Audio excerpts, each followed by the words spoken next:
This podcast is certified fresh. freshmediaworks.com.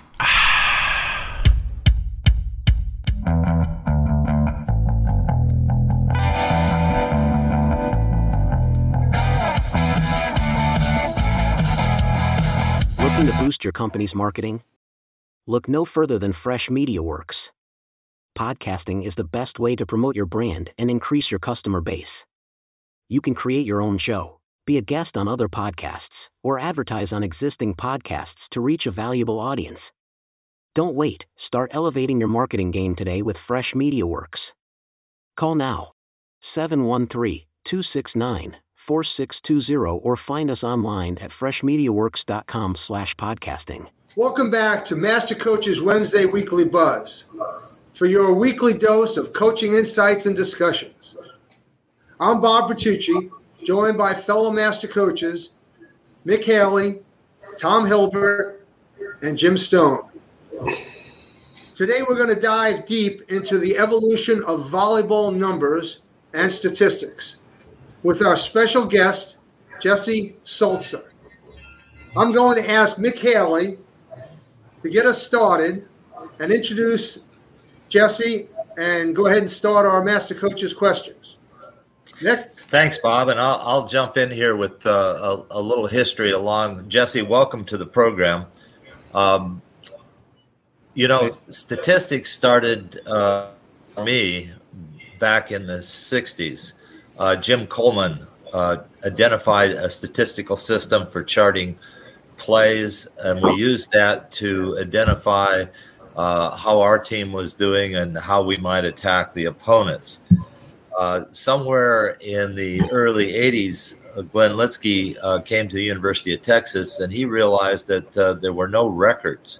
The University of Texas AIW school at the time was playing volleyball, but not keeping records of the statistics that were taken at that time. And he went through all of the volleyball records and tried to start doing what SIDs have done for many years now, is go tabulate all of the results from each of the years of play. Many times that wasn't statistics of individuals, but it was wins and losses and that sort of thing. Another form of use of statistics was sponsored very wisely by Terry Pettit at the University of Nebraska. As he built that program, he recognized that statistics were important to get his players recognition along with the California players. And so he sponsored a very aggressive challenge, having his people keep attacking stats and all of that.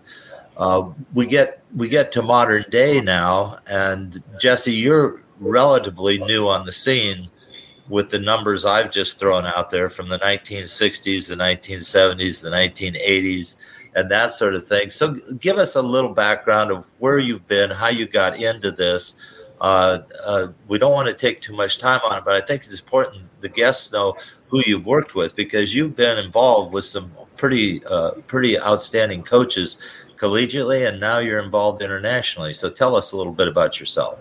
Yeah, so I kind of got into this when I was in grad school at Texas in 2003 and started dabbling in some data volley there and kind of bumped around a little bit, got out of it, got into some club stuff, went to University of Colorado, worked with one of your previous guests, Tom Hogan, a good friend of mine there, and then came back to Austin, got back into some club stuff.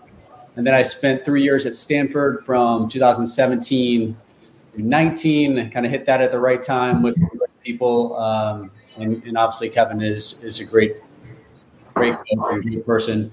I then came back here to Texas 2021-22. And currently I am the head of U.S. operations for Volley Station. And yeah, I've been really fortunate to work with a lot of great people and a lot of great minds, both on the coaching side of things and on the number side of things. So from all of your work, can you give us a brief history of data collection as you understand it? You're kind of new world here for a lot of us. So what's happening in data collection? What's the history and where are we going? Sure. I think I want to start with like the video piece of it, right? And so I know you guys mentioned a little bit about the 60s and the 80s and probably like the pre-computer age of it. But I think there's this also like pre-digital film, right? So we had like the VHS and the DV, whatever it was, like little VHSs. And then we moved into some DVDs.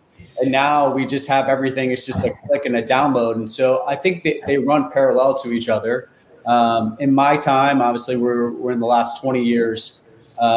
It's been computer collection of data. And obviously, that's taken things to the next level because you can just store more and access more. And it's easier to query things. But also on the video side of things, when you had to go, and I'm sure you guys went through this, and I remember this very briefly in my undergrad area of Matt Ginapro at Virginia taking 2 VHS tapes and cutting the rotations by like recording and stopping and then fast forwarding and going from there. So I think the video piece of it is also a big piece. But we've just come a long way in terms of collecting data on the computer or on an iPad.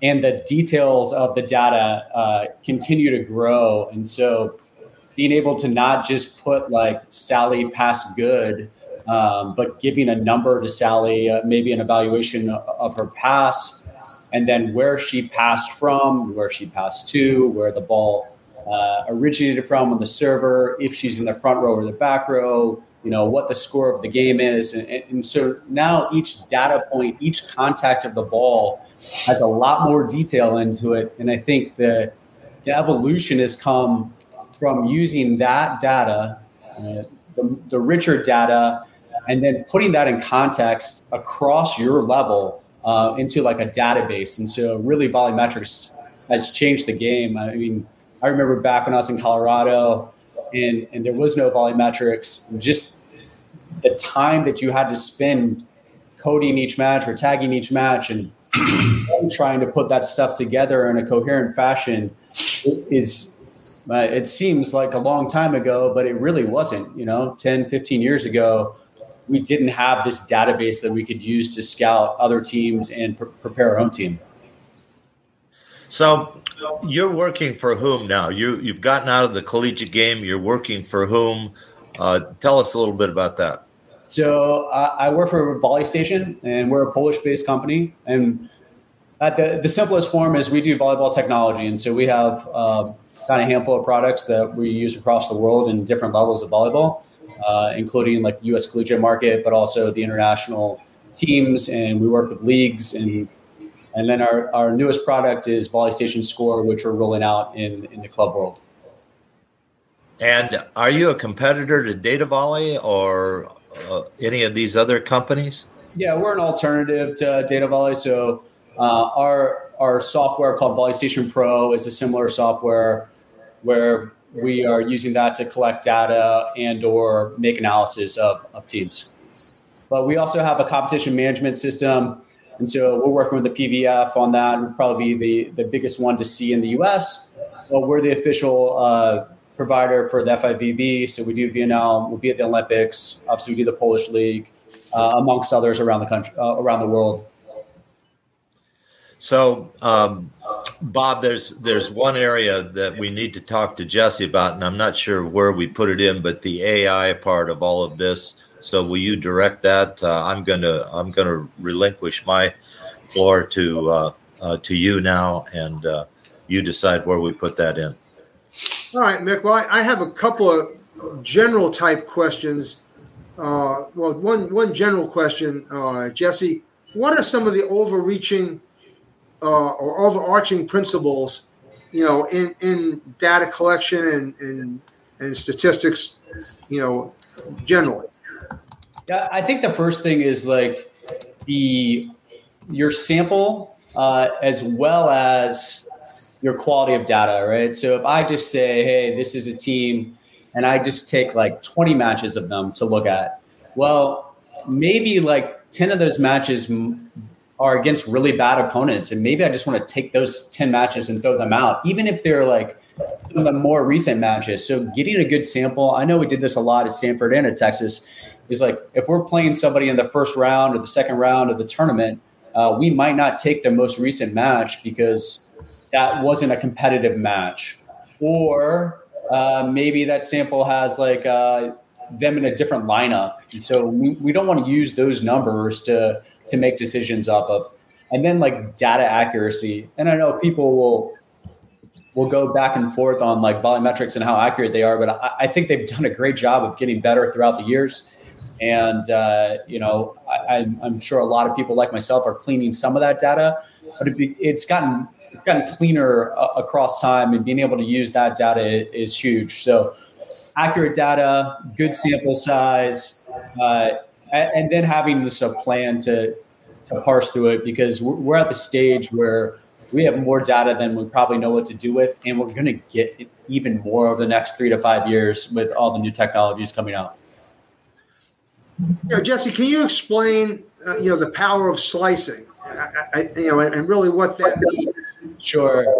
So slicing is just a term that I would use to describe like taking bigger things and making them smaller and getting down to like very specific parts of the game. And so I think this is part of like what the details in the tagging have allowed us to do, right? So if I just say, all right, my worst rotation is rotation 3, that's one thing. But when I look at it, and it might just be like, hey, I'm really bad in 3 when the serve comes from zone 1 to zone 5 down the line, and my passer there is not good. But anything else I'm actually pretty good at, right? And so when we take these smaller segments of the game, that allows us to truly paint a picture of what is going on. And that's where like coaches can really elevate their team, I think, because they take that information that they can see, they've sliced it down, and they're like, okay, this is the particular time where this team struggles. So like if I'm scouting that team, I find that slice that they're vulnerable at, and I'm going to attack that, and I'm going to score points that way. And or like I can take that about my own team and say, hey, in this rotation in 3, like we can't have our left side pass here, so we're going to need to squeeze them, and we're going to have to poach some balls, and that is going to help, right? And so some of that's intuitive. But the way the technology is gone is we can create spreadsheets in our software or any software and figure out those pieces of the game that we need to focus on at a very granular level, and then use that to plan the practices to be effective versus like, hey, I'm just going to work on rotation 3. And well, you're working on something that's already at a good standard, and we probably don't need to do that as much as you think. Okay, so you actually started to answer my next question. So let me just, expand it a little bit. So, for example, if I'm coaching my team and I want to look at my rotations, so I'll just slice out each rotation: rotation 1, rotation 2, rotation 3, or maybe I'll even look at statistically which one's really good and not worry about those rotations and just take my 3 or 4 bad rotations and then set up my practice working on those rotations where I'm having trouble and seeing where I'm having trouble through the video. Is that what you're talking about? Yeah, pretty much. I mean, listen, this is the art of it, right? It's like I might spend more time on the areas that I struggle in, right? But as coaches, we're trying to create an environment where players can learn, right? And so they need to learn those things that they're struggling with a little bit more or in a very specific way. And so we can do that by finding those slices of the game and then developing practices around it for sure. Okay, I use that example of rotations because I would also look at the opponent's rotation and go through each rotation and have my players watch those rotations so they could see maybe 5 or 6 of rotation 1 and know exactly what play sets they run off of those. But what other things can you do with slicing? Yeah, I think there's some stuff that you can do with the video as well. So let's just say you're working with an outside hitter, right? The way the technology has gone is I can pull up some spreadsheet, and the particular one that I'm thinking about has got a diagram of how an outside hitter does in particular situations. So let's say, hey, here's all of your swings. Here's a heat map of what it looks like. And this is what you hit during those in this, let's say the X5 or the go on the outside, right? And then I can slice it down and say, okay, here's first ball, versus transition. And then I can say, well, actually, here's first ball when you pass versus first ball when you don't pass. And then I can say, oh, shoot, you're really struggling when you have to pass and then attack, right? And so now I'm looking at the video. And so let's say you're hitting 0.50 in that particular situation. And you usually hit, 280, 320, whatever. And so you can see these outliers, right? And then come back to it in the video. And as a coach, you see the numbers, you see the diagram, you go to the video, and then you look at it and you're saying, hey, you know what? You really don't do a good job of your footwork in this particular situation.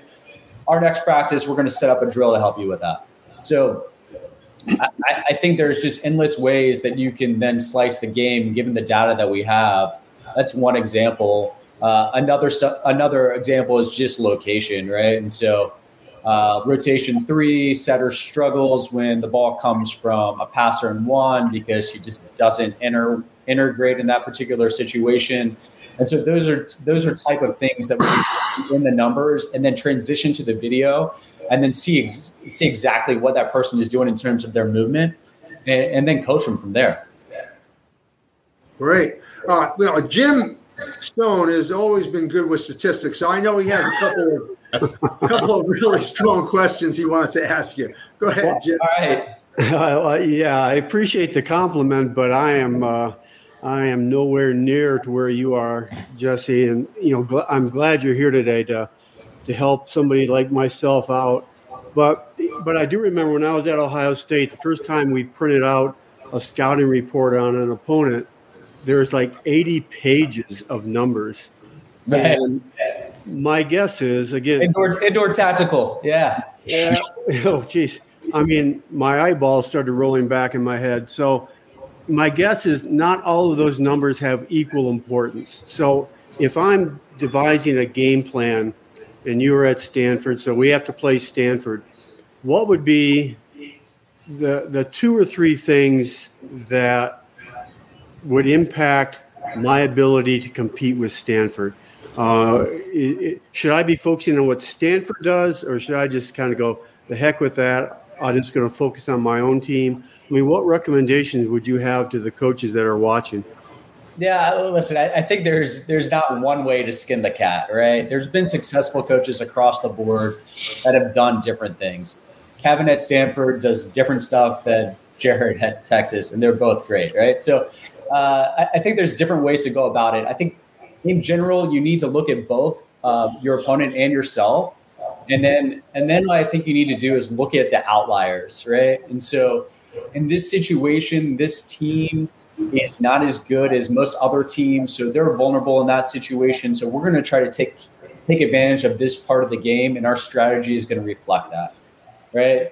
I think when we're scouting teams, you need to figure out ways to score points, right? And so we can backtrack that into like strategies and what things score points for you, right? Most of it is attacking, and then go backwards from there, right? So hey, the biggest thing in scouting is who am I going to serve, and so that needs to take into account like how the passing is by a certain passer in a certain location from a server that serves this ball one way versus this ball is another way.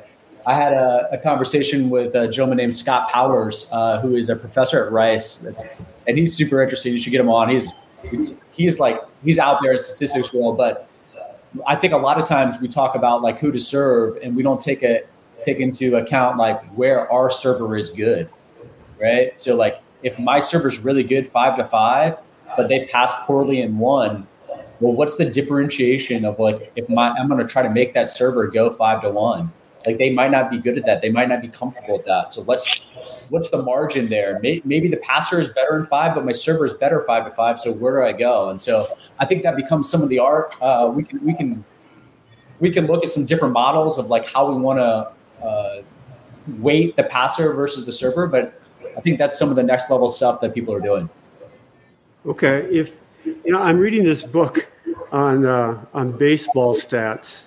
I've become a baseball fan in my elderly years.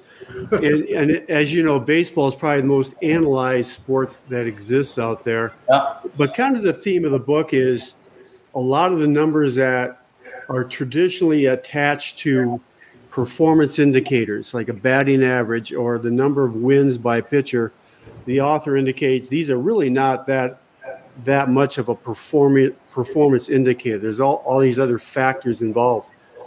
Are there numbers in volleyball that we commonly accept as we being coaches as performance indicators that you would say, man, maybe we should revisit this? And, Yeah. What might be some of those things that you would highlight as, these are accepted as indicators, but maybe not so much? Yeah, I think the biggest one is passing average. And I think as volleyball in the US, we got to get away from it, right? It's like I can be passing a 2 and I can pass, let's just call it a 3-point scale for the time being. I could be passing a 2, and let's say I passed 2 balls, both of them were 2, I passed a 2. I could also pass a 3 and a 1, right?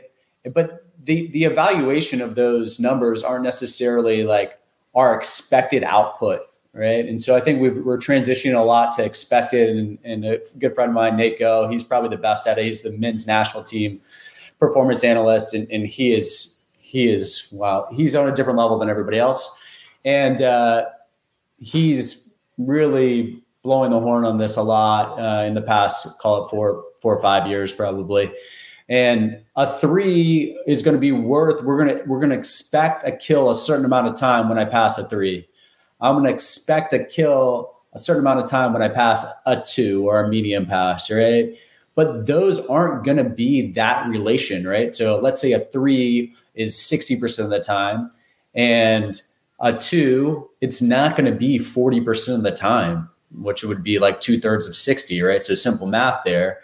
And so a 1 is not going to be 33% of the time. There's going to be different, or 20% of the time in this case. And so they're not going to be relative to like the numbers that we have signed those evaluations. And so I think passing average is the biggest low-hanging fruit of like performance indicators that we shouldn't be using. It should be tied directly to like, how likely am I going to be to score a point in this particular situation? And so we're transitioning to this. The best people are using this and trying to get away from the passing average and other statistics that are not related to like points or probability of scoring. One last question, and then I'll pass it off. And this is totally off script, so Bob, I apologize in advance. But since we've mentioned Stanford several times, and I hold Kevin in the highest regard, and I've never had this conversation with him, so maybe you can help out.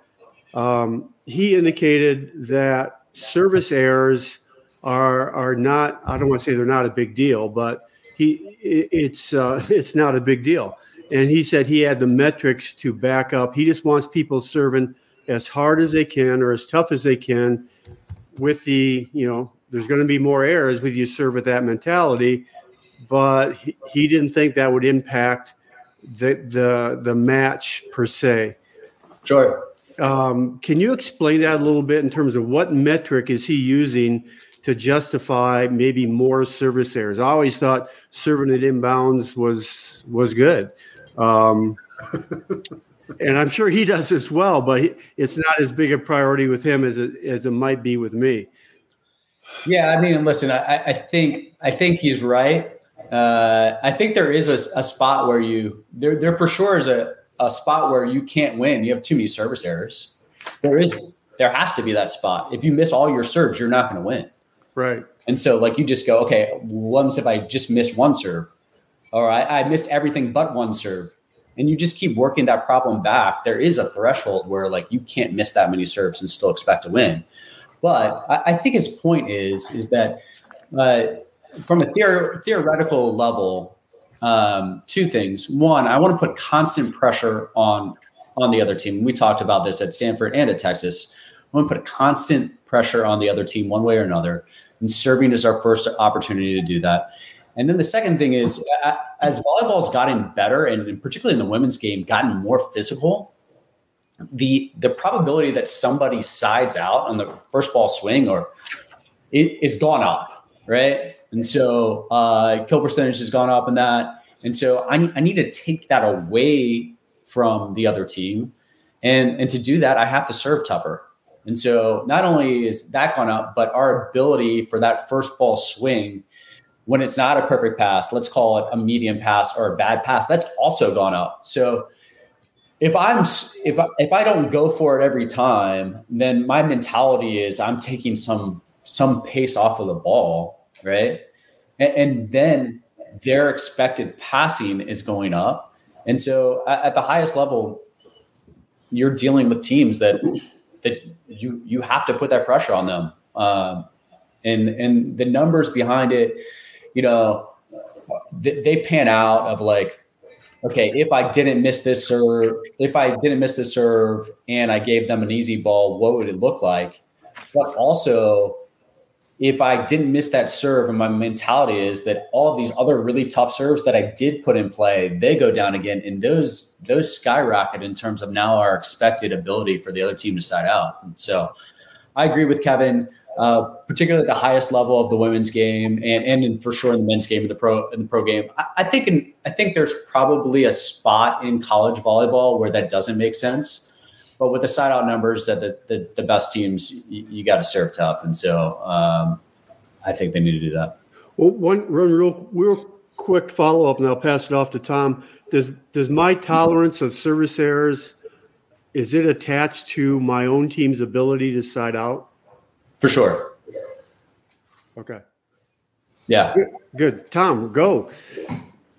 Yeah, thanks. I'm going to jump back onto the passing question. Good. Because, and I agree with what you were just saying about, a 3-point system. Like a 3 pass is not 33% better than a 2 pass. And then they added the 4-point system. And I'm like, I look back at my teams and when we were taking those numbers for the past, probably 7 or 8 years, our side out percentage on a 2 pass was only 5% lower than our side out percentage on a 3 pass. Yeah. So we started saying, okay, we're going to call a 3 and a 2 a good pass. Yep. And our passers were rated by their percent good. Does that make sense? Now, absolutely. Where does that fall in what you were talking about? Yeah. I don't think in any time you're describing something in volleyball, like how good somebody is, there usually is not one number that tells the full story. So like if I said, hey, this person is 60% good, is she a good passer? No, I don't know, because she could be 40% error. Yeah. Right. And so I think like having an idea of the distribution of their passing is a good number to have. I think good passing percentage is a great number. We use them both at Stanford and at Texas. We would probably do 3s and 4s combined, and then have 2 as something else, medium pass. But I'd also want to overlay that with, or combine that with error percentage and overpass percentage. Right. And then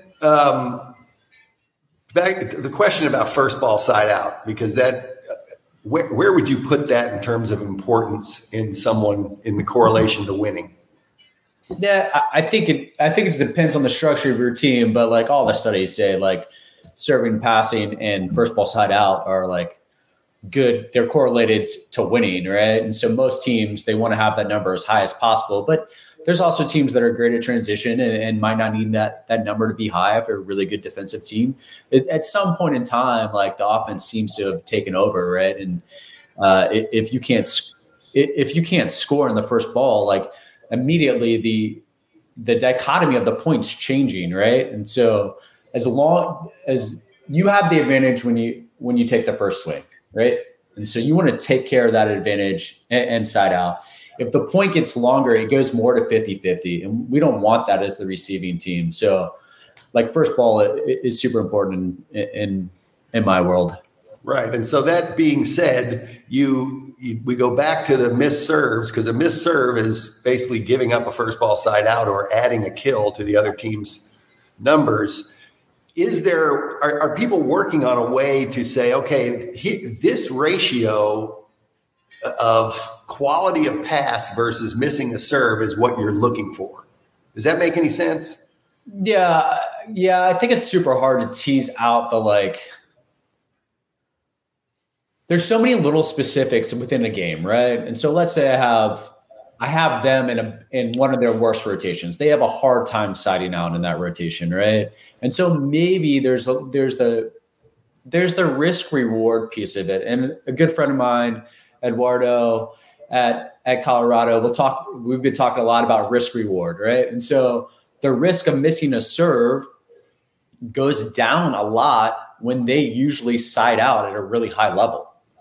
And so, because I'm only giving up that percentage of scoring a point, right? So if they usually side out at let's call it 70% of the time, and I miss a serve, well, I thought I was going to lose that point 70% of the time anyways. But if they usually side out at like 40% of the time, then it's hurting you more. And so playing that game, I think by rotation is interesting. And I'm sure some people are doing it.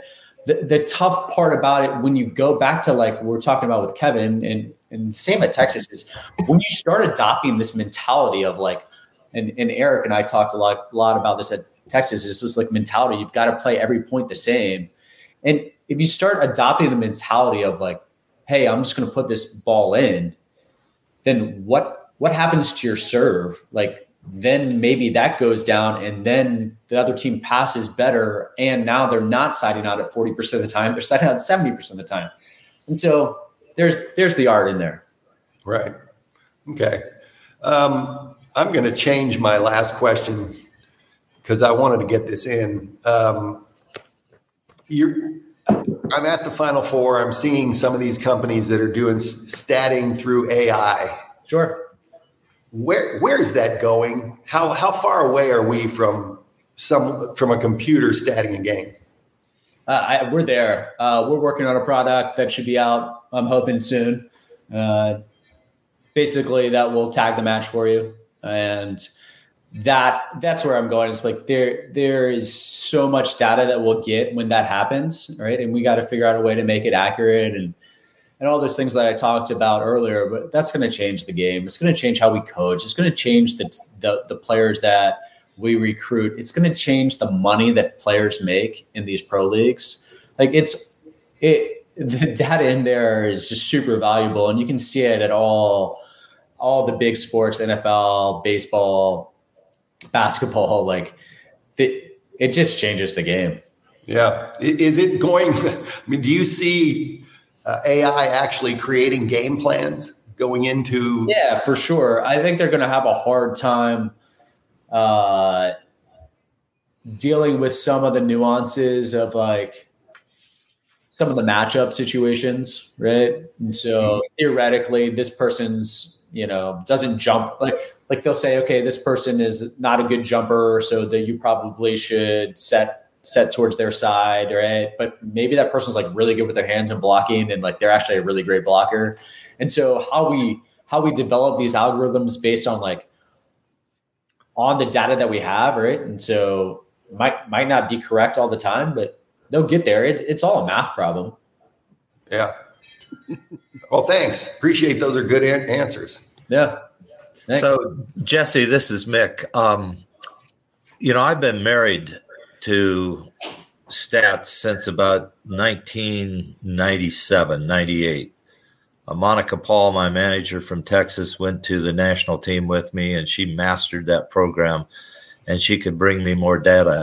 And Toshi Yoshida, took a Christmas and ran a program to determine importance of first ball side out versus first ball transition versus all of that stuff. And I have just been comfortable coaching ever since that time because I believe that the numbers tell me something. Now, I use the numbers a little differently, though. And your passing thing, I'm glad Tom or Jim went to that. But I do think there's a reason to have the passing numbers, and that's a way to teach. And basically, it's a 5-point scale, though. It's 0 to 4. And the reason there's a 4 is that if the ball goes over the net, it was explained to me way back when by Coleman that ball is not an ace, but it does get terminated between 60 and 70% of the time by the other team. So that has to be in the equation someplace. But I want that number because it also tells me about errors. And you mentioned that. So if you're perfect pass 60% of the time, that's good. But I want to know your total number, which includes errors and all of those kinds of things. The same in defense, dig to kill or just dig. I think the women's team uses dig to set as one number and dig to kill as a second number. Right. I always use dig to set, but I paid attention to dig to kill because my liberos were most important. But every time you include another player, like a specialty person, a setter, or in the case you gave in passing, the hitter, kill, you could pass great and be a great passer. But if you don't have a particular attacker that's killing the ball, your score is going to go down. So those are kind of accumulated statistics. How do you respond to that? Okay, so basically you're talking, well, I'll transition to a little bit of like expected value, right? And so let's say I have a passer and they pass one ball that we traditionally call a 3, and we think we can side out 60% of the time. And then they pass another ball that we traditionally call a 2, and let's just say it's 50% of the time. And then a one ball that's a 1, it's 40% of the time. These are not right numbers, but I'm just using it for simplicity. And so now we think 50% of the time we should get a kill off of that passer, right? And so that is our expected number off of that passer. And then we can say, okay, well, what is our actual number? And so actually it's 40%. And so we expected to be 50% and we got 40%. Well, what happened? And so now we can say, all right, well, it's either the setter is not very good, or the hitter didn't do a good job, or the other team did something that, they're really great on defense, or we had a bad matchup, or, hey, they were scheming and they were putting somebody out on the outside and we kept setting them. So it's bad setting decisions. So the expected number is, and that's why I think it's changed a lot, is now we have this database in volumetrics, and we can take matches. We can take hundreds and thousands of matches and create like what we should see at this level of volleyball. And so I think it's going to be super interesting with the pro leagues. And so we can see, because they should be a very condensed level of volleyball. If you look at Division I, outside, like the numbers and the quality of teams really change quite drastically, particularly outside like the top 8, or even like I think 8, maybe 10 on a particular year, but they drop off. Like 1 versus 16 is like 2 different teams from what I've seen, right? And so the pro leagues can have a better sample set, but in collegiate volleyball, we can still get these numbers and try to see, hey, here are what we talk about standards or expected in terms of kills, and then see how we actually did, and then try to backtrack what caused that. Back to you, Bob. Jesse, how do the stats impact economics of practice? Yeah, I think this is great. This is kind of the lens that I look through a lot because, I have a very economic background in terms of college and what I studied, et cetera. But listen, you can only do so much at practice. 1, you're limited on time, and 2, you're limited on your players' like physical abilities, right? And so you can't have like 1,000 jumps at practice, let's say. And so I think being able to look at your team through the same lens as the team that you're scouting and figuring out where you need to be to compete at the highest levels against the best teams in a variety of different aspects of the game, and then finding ways to pick the ones that you can actually get better at, right? And so like, let's say in the top 10, a slide on a perfect pass, they usually get a kill 42% of the time. And you look at your team and you're like at 33% of the time. And then you look at your middles and you're like, yeah, they're not great off of 1 foot, and we don't set it enough, and it's not part of our offense. And so are we really trying to change that metric that much? Or are we going to a different metric that we're behind and we're like, hey, our passers, like our passing metric is behind other teams.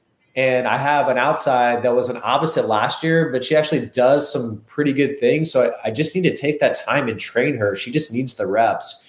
And so kind of balancing that thought of where I am compared to other teams, where I think I need to be to win, and then what our team is actually physically capable of. Like, hey, we might not be a great blocking team, so I'm not going to spend the time on that. So I can spend some time on defense and be above average there, but below average in the blocking. So I think the economics of practice in terms of stats and numbers is all about knowing your team, their relationship to the teams that you're competing against, and then finding ways to get better at certain aspects of the game and not trying to be good at everything.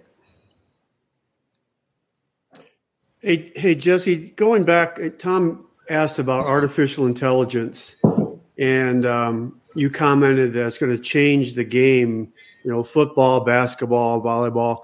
Can you take a second and just, kind of conjecture what visible changes do you anticipate? Yeah. So I think there's a couple things. Computer vision is coming.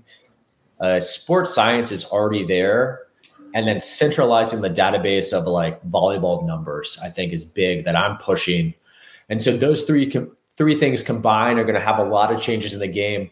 Both how we coach, but also how we consume our sport, right? And so the computer vision stuff will just give you like where each player is at every, 10 times a second, let's say, plus where the ball is, plus how high they're jumping, how far they went, the speed of the ball. The speed of the ball is going to be huge, right? Let's even just talk on the recruiting side. Hey, that kid's not very high, but what I found is like it doesn't matter if she's high, but she hits it super fast, and the data is showing like you have to hit it at a certain pace to side out at this level. Oh, she doesn't hit that pace. I can't recruit her. I don't care. Like she's or the opposite. She's really high, just doesn't have an arm, and we're going to be able to say, I'm sure you guys have said this recruiting that girl doesn't have an arm good enough to play for me. Well, really what we want to know is that girl can't hit the ball 62 miles an hour. I need 62. Like that's the data that gets kills. And so I'm going to actually be able to say with hard data, hey, she doesn't hit hard enough, fast enough, whatever you want to call it. So I think that is going to be super interesting in terms of the computer vision, the sports science stuff. I mean, Travis at Texas and Tyler at Stanford are like they're really great. And I think that's a lot of the reasons why we won, because the biggest statistic in any sport in terms of like how you're going to win is availability of your best players. If your best players are not available, you're not going to win. And so keeping those players healthy and then peaking at the right times is super important. So and listen, I'm not an expert at this, but I know just enough to be dangerous, but you'll see all the players wearing the catapult or the Kinexon, and tracking that data and managing the loads of volleyball players during the matches and in practice, and then planning accordingly, and then attaching the planning of the load management to the skill or system development and combining those things together is the sweet spot. And I think we did a great job of that at Texas, and we did a great job of that at Stanford. And that's one of the reasons. I mean, listen, we had great players. Don't get me wrong. You got to have great players, but you also have to get them playing their best and being healthy at the end of the year. Mick, why don't you finish up with the last question? I want to ask a real quick question. Is 62 miles an hour an accurate? No, I'm just throwing that out there, but okay. No, but the other thing I forgot to mention is like how all this stuff is going to play into like TV and production and what we're watching and what we're consuming. And so as we get all these things together, then we have a richer environment to provide like fans just cooler stuff to talk about and think about, right? And so if you get a player that hits a ball and it comes up and it's just like, oh, fastest spike of the game, fastest serve of the game, then we have things like baseball, right? You mentioned that earlier. If somebody hits 100 on the radar gun, that's popping up, right? And so things like that I think are interesting. I think the database of all the volleyball, and I've been pounding this for probably the last 4 to 6 months, is our sport is super segmented, right? And so we got college, we got pro, we got international, we got USA, whatever. And so getting the data from these things together and then creating some comparisons across it is one of my passions. Trying to see how Logan Eggleston did at Texas versus her pro career versus when she comes into League One versus when she's on the national team, like all that, that's a great storytelling. And I Mick, I talked to you about this at length, but putting these things together in TV productions, in social media, in articles, and what have you, is the way that we really. I know our sport is going like this, but if we want to go like this, I think that's the way to start storytelling. I think that's the way to start talking about our sport and getting the average sports fans involved. The speed of the ball is like one of the things like that we can talk about. Hey, this is, and you guys will appreciate the Nolan Ryan of college volleyball, right? Sure.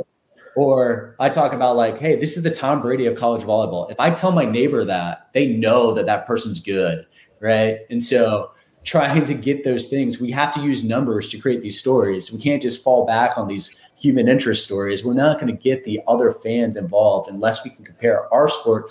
So it's a comparison. So capture it, compare it, person to person, person to self, team to team, year over year, league to league.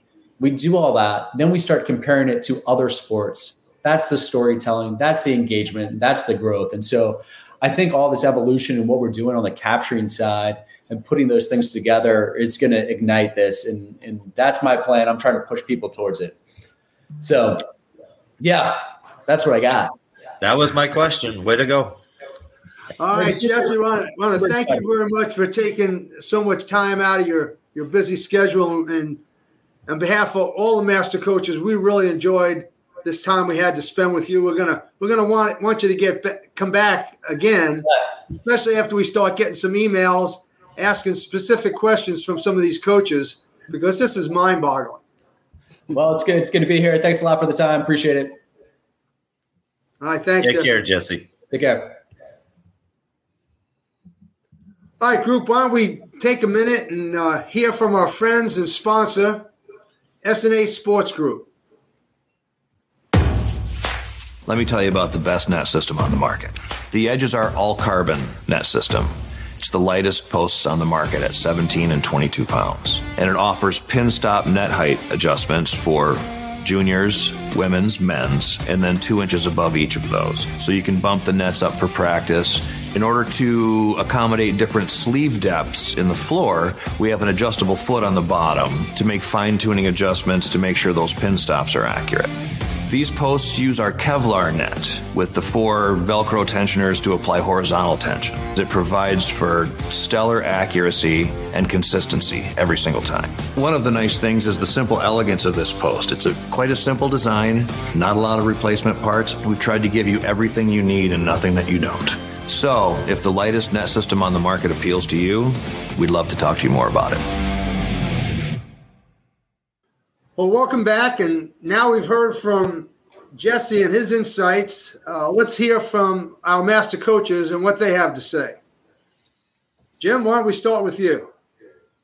Well, I mean, it's the direction the game is going with numbers is fascinating, and it's going to be fun to watch in the upcoming years. But in the meantime, I would like to see. I mean, we got so many kids playing the game, 11s, 12s, 13s, 14s. And I'd like to be able to streamline a metric that appeals to that age group.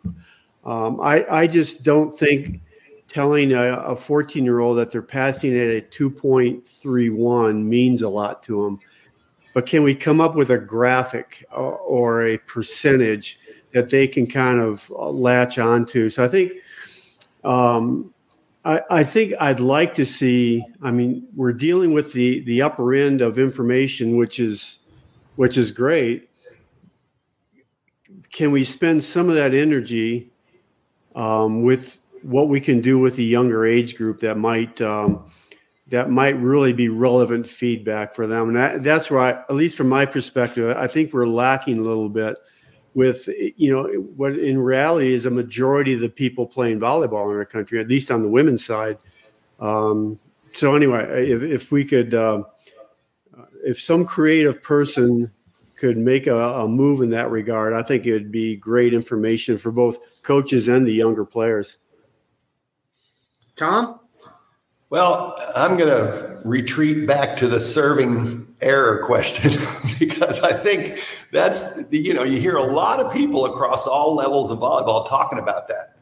And I can tell you, I could probably go find box scores of particular sets where it's like we had 19 kills, our opponent had 18. All these things are even, but the one difference was we missed 4 serves, they missed 1, and that made the difference in the game. So there's got to be some way of figuring out a risk window, if you know what I mean, that is going to be optimal in a particular level. Because, Jim, you're talking about with young kids, they got to learn, if they're going to learn to play the game, they got to get balls in. And also in club tournaments, because of the way they're set up physically, I think that reduces the toughness of serving because of you got 100 courts out in this crazy spatial thing. So that whole area of, and you look at other sports like tennis and stuff, and serving is super important. So this is something that I hope we can continue to examine and try to find out, is there a ratio at different levels that's optimal? Because obviously at the men's international level, they're missing more serves than they are at the women's international level, and they feel like they need to do that to get side out percentages down. So I think a statement like, the number of missed serves is not correlated to winning or losing is way too general of a statement. There's got to be some breakdown of that, in my opinion. Yeah, Tom, I have to really agree with you because, I think what we're talking about maybe is the highest levels of each group, whether it's the highest levels of the men's international game or the highest level of women's collegiate. There's definitely a risk and reward, and you got to take into account, what your serve receive percentage is, and what the opponent's serve receive percentage is, to be able to justify taking the risk of this, maniac serve. I can't help but think. I remember back to good old Coach Hay at Springfield College. He'd have a coronary if you missed a serve. Yeah.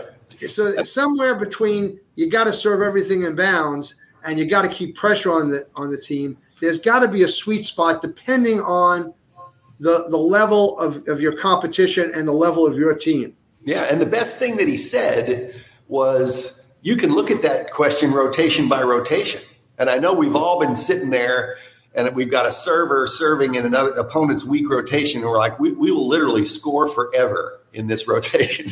And then they miss a serve and you're like, God gummit. That's a terrible rotation to miss a serve in. Where then there's other rotations where it's like, hey, we've got to do something different. We've got to serve tougher. We've got to serve. Because they're going to side out almost automatic in that rotation. Gotcha. So, guys, I've been studying this for maybe not as long as Stoney has been studying it, but I really think there are some additional points. It's number of gives per set. You got to decide where you're going to have your gives if you can control that.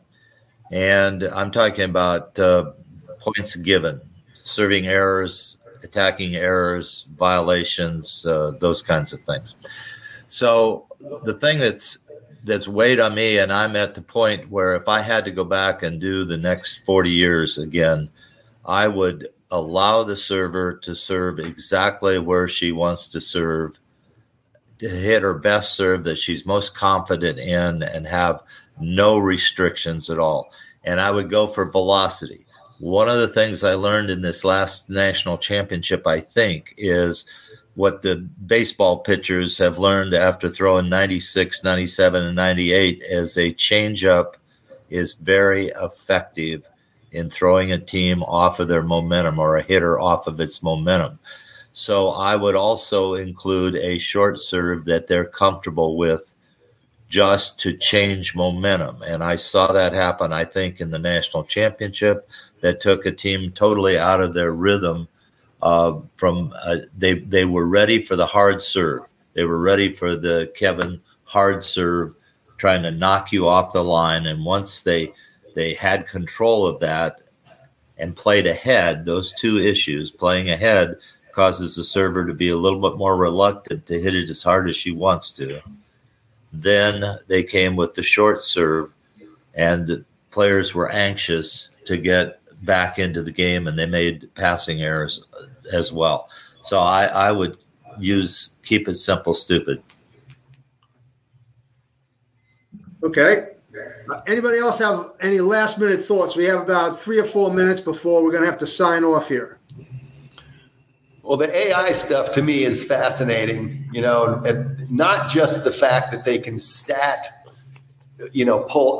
gather data with AI, but AI can then produce things and say, hey, this person has a particular weakness in this situation. When the initial pass is off the net, they're terrible at this particular thing.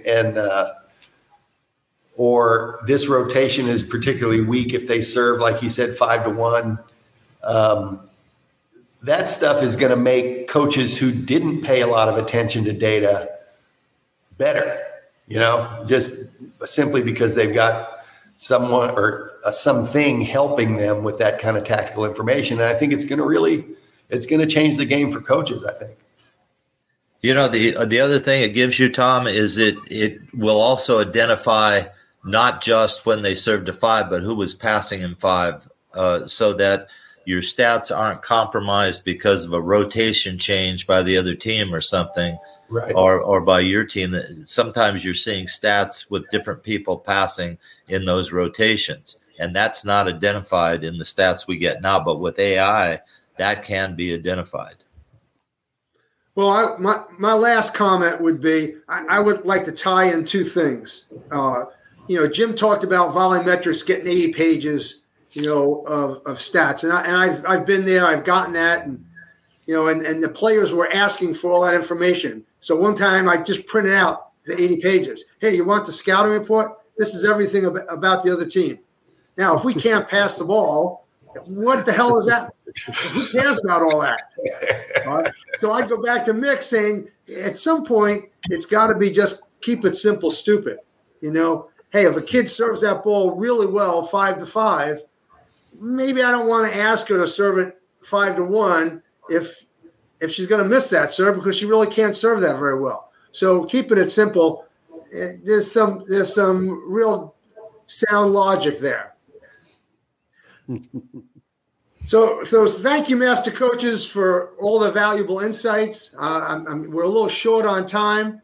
I think we're going to have to see what the emails are that we get in from some of the other coaches around the country, and maybe have Jesse coming back again. So a special thanks to Jesse Sulzer for sharing his expertise with us. And join us next week for another exciting episode of Master Coaches Wednesday Weekly Buzz. We'll have Kay Rognes on next week talking about junior clubs, qualifiers, and a host of other things. So looking forward to having you then.